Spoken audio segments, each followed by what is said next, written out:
donc pour moi, le monde s'est toujours divisé entre les bons photographes et les mauvais photographes.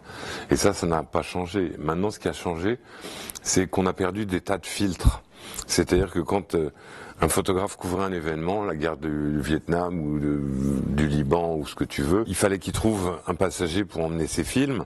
Et puis il y avait le vendeur, l'éditeur. Alors que là, une photo qui arrive aujourd'hui, en 10 secondes, elle est sur mon ordinateur. Et donc on a perdu tous ces filtres. Alors est-ce que c'est bien cette espèce de course à l'instantanéité? Moi je suis pas sûr, je trouve qu'il fallait donner un peu de temps au temps. Il y a 30 ans, les photographes étaient pas toujours, enfin les photographes et les journalistes en général étaient rarement pris pour cible. Alors qu'en fait maintenant ce sont des cibles. Et on sait très bien qu'aujourd'hui, un photographe pour travailler en Irak ou en Syrie, il faut quand même qu'il ait un fixeur, un interprète, une voiture blindée, des gardes du corps, etc. Donc ça coûte très très cher.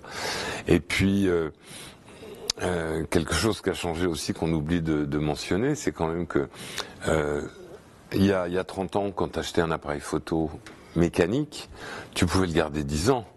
Aujourd'hui, tu as des appareils photo en numérique qui sont très vite obsolètes par rapport à ce qui sort de plus. Quand tu changes ton appareil, il faut changer ton ordinateur, ta suite logicielle, et ça coûte énormément d'argent. Dernier point, il y a 30 ans, les grandes agences payaient 50% des frais, donnaient 50% des ventes. Aujourd'hui, elles gardent 60% des ventes, et on parle plus de frais pour personne, quoi. Donc ça a vraiment changé, puis le prix d'achat dans les magazines a considérablement baissé. Il y a 30 ans, un sujet à 12 ou 15 000 euros, c'était pas rarissime. Aujourd'hui, quand un sujet atteint les 6-7 000 euros, on s'étonne.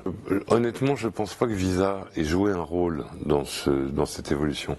Je suis assez content parce que Visa est devenu un point d'accroche pour toute cette profession, pour tout ce champ, où on se réunit une fois par an pour voir des expos, assister à des soirées de projection, mais aussi discuter d'un système économique, d'un avenir, trouver des idées, parce qu'aujourd'hui, c'est vrai que c'est beaucoup plus difficile qu'avant pour produire un sujet. Te dire que je suis optimiste à 100%, ça serait pas vrai, ça serait mentir. En même temps, je raconte toujours cette anecdote parce que il y a quelques années, quand Jeff Bezos, le PDG d'Amazon, s'est payé le Washington Post, on a été nombreux, et j'en faisais partie, je dois confesser, à sourire et à me dire il allait en faire un tabloïd, etc., etc. Résultat, l'année dernière, c'est quand même le Washington Post qui a engagé 50 personnes de haut niveau, que ce soit à la photo, en termes d'écriture, de rédaction en chef, etc.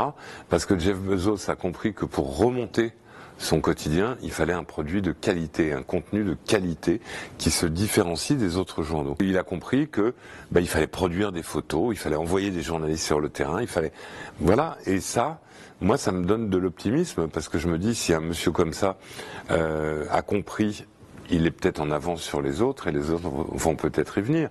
Là, je viens de re-signer un contrat pour 3 ans. Donc vous n'êtes pas encore débarrassé de moi.